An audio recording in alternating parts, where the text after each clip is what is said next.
নমস্কাৰ ছাত্ৰ ছাত্ৰীসকল, আজি আমি আলোচনা কৰিম অষ্টম মান শ্ৰেণীৰ বৰ্গ আৰু বৰ্গমূলৰ আমি অনুশীলনী 6 এৰ বিষয়ে। আমি ক্লাছ 8ৰ অষ্টম মান শ্ৰেণীৰ বৰ্গ আৰু বৰ্গমূল চেপ্টাৰটোৰ বিষয়ে। বৰ্গ আৰু বৰ্গমূল।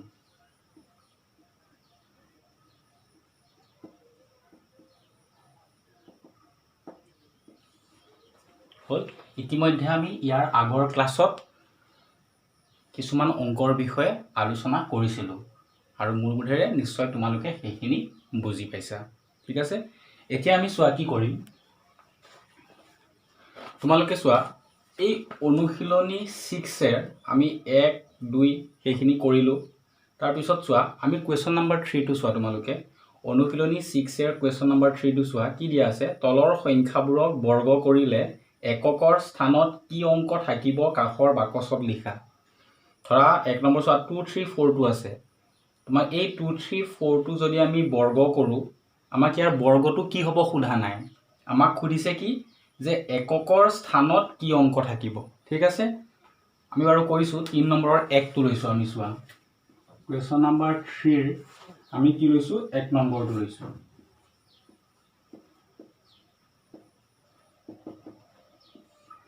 দিয়া আছে 2 3 4 2 দিয়া আছে।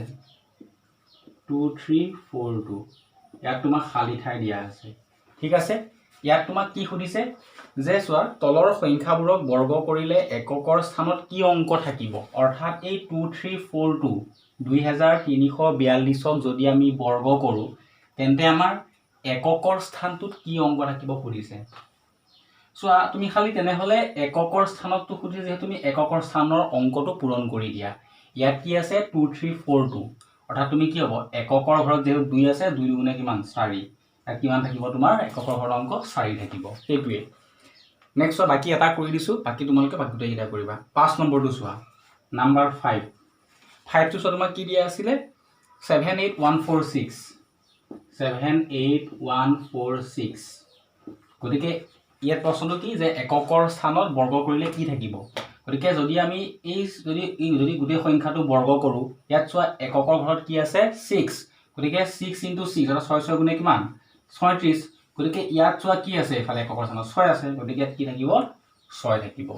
সেইটোৱে নিয়ম। মানে তোমাক যদি সোধে খালি কি কৰিবা এককৰ স্থানৰ অংকটো পূৰণ কৰি এটা হ'লেতো এটাই হ'ব। যদি ডাবল হৈ যায় 36 44 45 45টো নহয় বাৰু 49 তেনেকৈ থাকে, তুমি এককৰ ধৰা 49 হ'ল। কিবা তুমি ধৰা 9 থকা হ'লে কি হ'লে হয় 9 9 গুণ 7 থকা হ'লে কি হ'লে হয় 7 7 গুণে 49। গতিকে 49 ইয়াত এককৰ ঘৰত কি আছে 9 আছে। গতিকে কি থাকিব এইটো 9।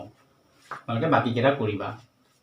বাকী 4 নম্বৰটো চোৱা, তলৰ কোনবোৰ সংখ্যা বৰ্গ সংখ্যা নহয় কাৰণ দেখুওৱা। 127 সুধিছে। কুৱেশ্যন নম্বৰ 4 টো তোমাৰ 1 নম্বৰটো কি আছে 127। এইটো চোৱা 127টো বৰ্গ সংখ্যা হয় নে নহয়। আমি একো চাব নালাগে। 127টো চোৱা এইটো 7 আছে, ইয়াৰ 7ৰ বৰ্গমূল আছে জানো? গতিকে এইটো হ'ব জানো? গতিকে এইটো বৰ্গ সংখ্যা নহয়। ঠিক তেনেকৈ চোৱা 153 আছে, ইয়াৰ বৰ্গমূল আছে জানো? নাই। গতিকে এইটো তোমাৰ বৰ্গ সংখ্যা নহয়। তেনেকৈ তোমালোকে বাকীকেইটা কৰিবা। বাকি চোৱা 5 নম্বৰ, তলৰ কোনবোৰ সংখ্যাৰ বৰ্গ এটা যুগ্ম বা অযুগ্ম। আমি 6 কৰি আছো দেই। এতিয়া এইটো মনত ৰাখিবা 6। তলৰ কোনবোৰ সংখ্যা বৰ্গ সংখ্যা নহয় হ'ল। তলৰ কোনবোৰ সংখ্যাৰ বৰ্গ এটা যুগ্ম বা অযুগ্ম। 129 আছে 5 নম্বৰটো। 1 নম্বৰটো কি আছে 129। তোমাক সুধিছে কি চোৱা কোনবোৰ সংখ্যাৰ বৰ্গ এটা যুগ্ম বা অযুগ্ম। যদি মই এইটো যদি বৰ্গ লৈ লওঁ তুমি বাকীখিনি পূৰণ কৰিবই নালাগে। তুমি এককৰ ঘৰত চোৱা কি আছে 9 আছে। 9 9 গুণে কিমান 81 পালোঁ। গতিকে 81 বুলি কওঁতে 81ৰ 81ৰ এককৰ ঘৰত কি আছে 1 আছে 1 আছে। গতিকে তোমাৰ যদি মই 129ৰ বৰ্গ লওঁ, গতিকে ইয়াৰ বৰ্গটোৰ এককৰ বৰ্গটো যুগ্ম নে অযুগ্ম সুধিছে। গতিকে লাষ্টৰ ফালে 1 থকা মানে কি হ'ল 1টো অযুগ্ম। গতিকে 129ৰ বৰ্গটো সদায় কি হ'ব অযুগ্ম হ'ব। ঠিক তেনেকৈ চোৱা এটা মই দেখাই দিছোঁ 4 নম্বৰটো চোৱা 5 6 7 8 আছে। 4 টো কি আছে 5 6 7 8। ইয়াত তুমি কি কৰিবা ইয়াৰ তোমাৰ বৰ্গটোত কি বুলি সুধিছে বৰ্গটোত কি বুলি সুধিছে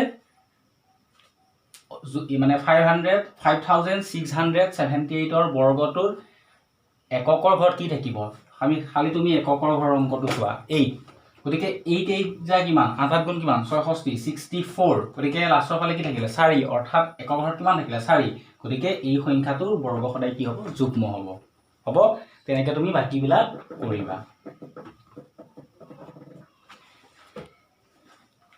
নেক্সট কি সুধিছে নাম্বাৰ 6 তলৰ সংখ্যাবোৰৰ বৰ্গত কেইটাকৈ শূন্য থাকিব 110 দিয়া আছে আমি কি নম্বৰ কোৱেশ্চন নম্বৰ 6 ৰ 1 2 কৰিছো চোৱা কি দিয়া আছে তলৰ সংখ্যাবোৰৰ বৰ্গত কেইটাকৈ শূন্য থাকিব এক নম্বৰ দিয়া আছে 110 ইয়াত চোৱা কেইটা যদি আমি ইয়াৰ বৰ্গ লৈ লওঁ কিমানটা শূন্য হ'ব ইয়াত তোমাৰ কেইটা শূন্য আছে এটা শূন্য আছে গতিকে যদি আমি ইয়াৰ বৰ্গ লম কেইটা শূন্য হ'ব তোমাৰ দুটা শূন্য হ'ব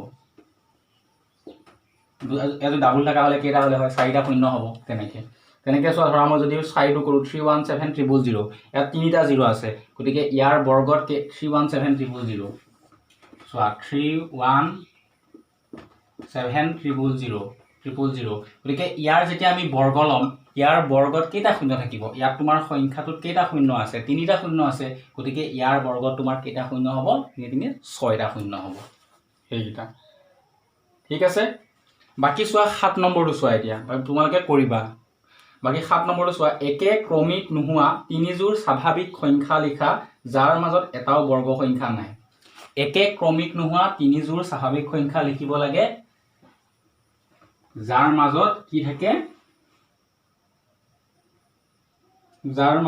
থাকে এটাও বৰ্গ সংখ্যা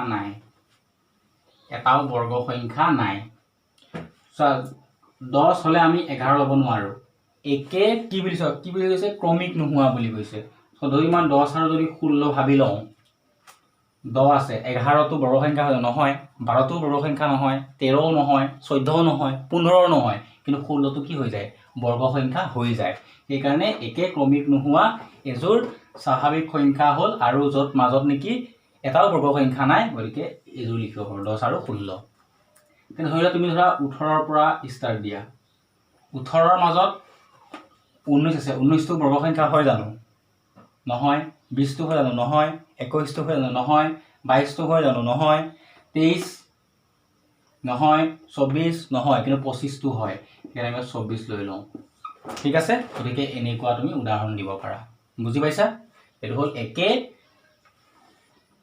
ক্ৰমিক নোহোৱা স্বাভাৱিক সংখ্যা যেনেকৈ তুমি 3 জোৰ দিব লাগে হ'ব এ পাৰিবা এইটা কৰিবা তোমালোকে বাকি নেক্সট তোমালোকে অনুশীলনী 6 এৰ চোৱা 11 নম্বৰ প্ৰশ্নটো চোৱা এতিয়া 11 নম্বৰটো চোৱা কি দিয়া আছে উদাহৰণ দি পৰীক্ষা কৰা যে a² + b² is not equal a + b whole square আমাক 11 নম্বৰ প্ৰশ্নটো কি দিছে উদাহৰণ দি চোৱা পৰীক্ষা কৰা যে a² + b² is not equal a + b whole square solution ধৰা হল আমি কি কৰো আমি ফাৰ্স্ট কি কৰো ধৰা হল লিখি লওঁ ধৰা হল আমাক দুটা আছে কি আছে a আৰু b আছে যদি আমি a আৰু b লওঁ ধৰা হল a = 1 বুলি ভাবিছো মই b = 2 বুলি ভাবিছো ঠিক আছে এতিয়া আমি লেফট হ্যান্ড সাইডটো লওঁ বাও ফালটো লওঁ সো বাও ফালে কি আছে a² + কি আছে b², সো a² + কি আহিব এটো b² ইকুৱেল এর ভ্যালু বহাই দিয়া 1 আছে সো 1² + b ভ্যালু 2² গতিকে 1² মানে কিমান 1² মানে হল 4 + 2² মানে হল সো 1² মানে হল 1 2² মানে কিমান 4 আমি কিমান পালো এটো 5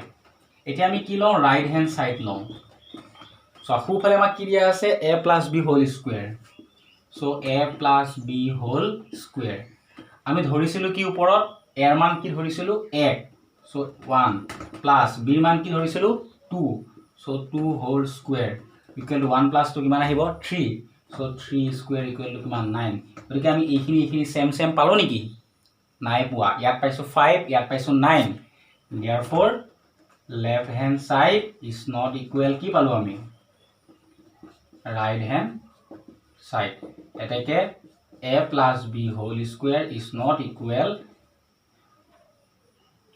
or a² plus b² is not equal a + b whole square সেইটোৱে বুজি পাইছা তুমি এ বিৰ মান নিজৰ ইচ্ছামতে যিকোনো ধৰি ল'বা হ'ব গতিকে আমাৰ 11টো বাকী তুমি 2টো এনেকৈ কৰিবা ইয়াৰ মান খালি ইয়াত মাইনাছ আছে বাকী একো নাই বাকী 12 নম্বৰ এইটো চোৱা 1ৰ পৰা 500 লৈকে কেইটা বৰ্গ সংখ্যা আছে 1ৰ পৰা 500 লৈকে কেইটা বৰ্গ সংখ্যা আছে তোমালোকে হিচাপ কৰা এনে কোনবিলাক বৰ্গ সংখ্যা হয় 1 গুণে 1 2 2 গুণ 4 টো হ'ব 3 3 গুণ 9 4 4 গুণ 16 5 5 গুণ 25 6 6 গুণ 36 এনে কৰি কৰি কৰি কৰি লাষ্ট টাইমত তুমি হিচাপ কৰি যোৱা কিমান 11 হলে 121 হয় 40 হলে কিমান আহিব তোমাৰ 1600 আহিব যে নহব মানে তুমি 500ৰ আগত হ'ব লাগিব হয় তুমি যদি